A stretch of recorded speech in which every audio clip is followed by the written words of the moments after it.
listen, if you have not checked out Monk, it's hilarious to me, but that ain't why we here. So, Dean Phillips lost. Even though he tried to cheat. Out of St. Joseph County, Democratic presidential candidate Dean Phillips facing new accusations of petition fraud after allegedly fake signatures were submitted to the county clerk's office by his campaign. Thanks for joining us here at 6. I'm Brian Coneybear. Jennifer Copeland has the night off. Tonight, the Phillips campaign is blaming a private ballot signature collection company, while Indiana State Police are now investigating. Dean Phillips is a third-term congressman from Minnesota who announced his Democratic Party primary challenge to the incumbent, Joe Biden, back in October of 2023. His campaign has had trouble getting on the ballot in other states, recently asking for help from the Wisconsin Supreme Court to qualify there. On January 26, St. Joseph County Clerk's Office reviewed petitions the Phillips campaign for the May primary and say they discovered fraudulent activity. So we had 530 voters who had signed petitions, 530.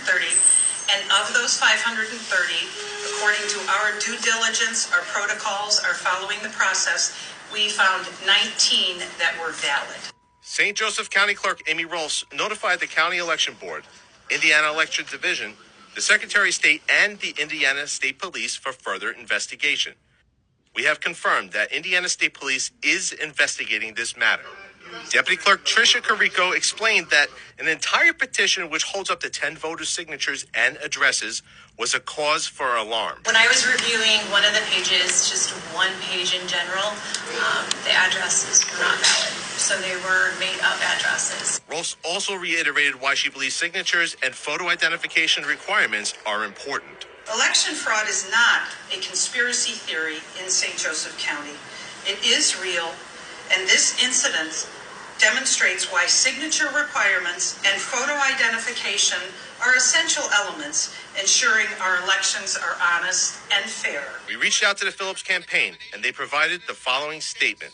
Quote, the campaign had hired a small business to conduct signature collection, as many campaigns do. The campaign has been made aware of evidence that this third-party business was fraudulent in its representations of signature collection to the campaign. The campaign is exploring legal action, end quote. I'm sorry. I don't believe the whole third party. They could have gone with the third party, but the fact that Dean Phillips and his campaign are committing voter fraud, that's what this is, voter fraud, it just confirms for me that whoever's helping him with this campaign financially, who's helping him with the manpower, it is Republican based.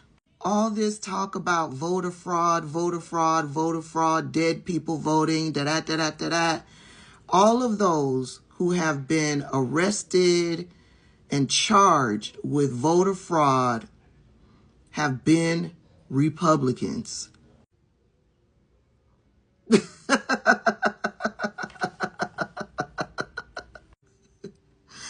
All of that cheating, and the last I looked, Dean Phillips only got about 1,700 votes.